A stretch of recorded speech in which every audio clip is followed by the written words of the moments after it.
Okay, pag-mari ka muna lumabas upang masagot ang iyong tawag. Mag-ate, maaari ng maupo. Muli, magandang hapon. Magandang hapon po, Pilipining Karuso. Ngayon ay akin munang ipapaalala ang ating pamantayan sa ating klase. Pakibasa ito ng sabay-sabay.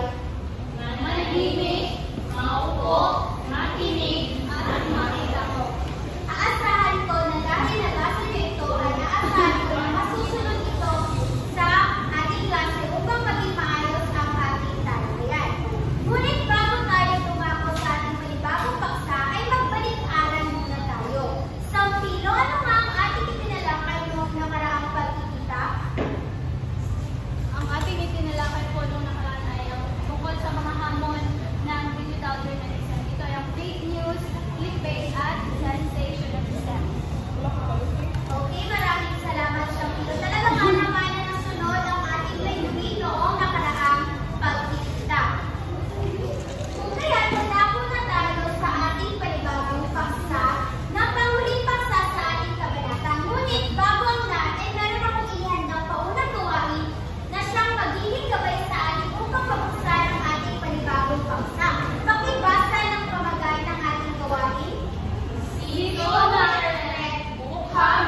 Basa na ako. Hindi na may birthday. Paupas. Okay. Nabiha ko ni Boy. Wala ko kadawa. Tulog ko kanika. Okay. Pang-4. Ay, wala. Ipakita sa camera dapat. Ipakita sa camera. Okay. Okay, pakibasa at pakisabihan. Okay lang po. Kung isang personal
seguridad sa kung ano po yung ginagawa sa isang digital app. Maraming salamat. Lumentigar, pakibasa ito. Ang digital security ay mga paraan ng hakbang upang maprotektahan ang sarili, impormasyon at mga digital device mula sa mga banta gaya ng hacking, identity theft, phishing at malware. Layunin itong pinagyan ng kaligtasan ng mga personal at sensitibo impormasyon sa internet. Okay, maraming salamat. Familiar ba kayo sa mga convo ng mga nag-delete? Familiar kayo sa mga conversation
iba. Di ba merong block? Meron din na para matawag IP address para kahit napakalapit lang ng kinokonekan ng hotspot.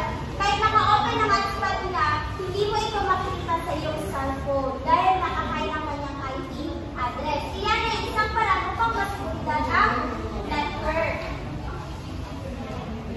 Sunod ay ang proteksyon ng datos. Ito talaga ay ang napaka-importante lalong-lalo na sa mga mamamahaya. Makibasa ito, buko. Proteksyon ng datos. Ito ang pagbiyak na ang mga mahalagang dokumento at informasyon ay ligtas laban sa pagkawala, pagkatakaw o hindi o pag-usapang pag-access. Maraming salamat. Diba? Sa proteksyon ng datos, hindi talaga may iwasan na masira ang mga cellphone, manakaw ito at mabilis na mabuksan. Kung kaya, narito ang ilan sa mga paraan ito. Una ay mag-backup ng files sa external storage o cloud storage. Gumamit ng encryption para gawing unreadable ang file kahit sino mang walang description key. Na kung saan, familiar ba kayo na di ba yung mga messenger, meron tayong mga app na i-install upang magkaroon ng passcode ang ating messenger? Ganon din dito sa mga datos natin, sa mga file manager. Importante talaga ito. At meron din yung pag nanakaw yung cellphone natin, yung parang mag-delete yung cellphone or malalak siya ng pusa pag nireport siya to email. Syempre, external storage at cloud storage. Kapag naman nasira ang ating mga cellphone at meron tayong mga mahalagang mga files na naroon. Halimbawa na lamang yan sa iOS, sa iPhone, na kung saan merong iCloud, na kung saan doon papasok lahat ng mga pictures, documents, videos, magsisync yun doon. Upang kapag nasira yung cellphone at bumili ka ng bago at ilalagin mo yung iCloud storage mo doon, iCloud account mo ay pag-open ay babalik lahat ng files sa cellphone na yun. Meron din ganon sa Android na kung saan yung Google Photos na isisync lahat ng mga pictures, larawan. Ngunit ito ay limitado lamang na gig. Meron lamang gig na kaya ng account na yun. At ang sunod naman ay protection sa source. Ito ang pag-iingat sa pagkilala, impormasyon at komunikasyon sa mga sources ng balita, lalong-lalo na sa mga sensitibong issue o whistleblowers. Ang mga paraan dito ay gumamit ng secure messaging apps na may end-to-end encryption tulad ng Signal at Telegram. Huwag basta-basta ibunyag ang identity ng sources kung hindi naman kinakailangan at isave ang kanilang informasyon sa encrypted folder o external drive na may password. Diba, katulad nga yung sinabi ko kanina na para pag na-hack ang account, lalong-lalo sa pamamahayag, diba meron tayo yung mga sources natin na ayaw nilang pagpapilala, or lalo na yung mga masiselang na issue na kung saan kinakailangan talagang protektahan yung pinagkuha natin ng informasyon. Kung kaya sa mga chat man kayo nagpapalitan ng mga informasyon, mga balita or mga maaaring datos na magamit, ay kinakailangan na yung application na gagamitin nyo sa pag-uusap ay merong encryption. Yung halimbawa na lamang sa Telegram at sa Signal. Meron na din ito sa Messenger, diba? Na kung saan kapag linagin mo yung account mo sa bagong cellphone, kung hindi mo alam ang PIN code mo or nakalimutan mo ito, ay hindi ka makakapag-backlit. Diba? Ayan ay isa sa mga paraan upang maproteksyonan ang source. Upang, halimbawa, may snitch na kinuha yung na naiwan mo na ka-open yung, nakasave yung account mo sa isang cellphone, nakasave password pero nag-log mo. Tapos pag in-open mo yun ulit, mag-load yun at hindi babalik o hindi niya makikita yung mga past na conversation upang wala siyang magamit against sa'yo. Kung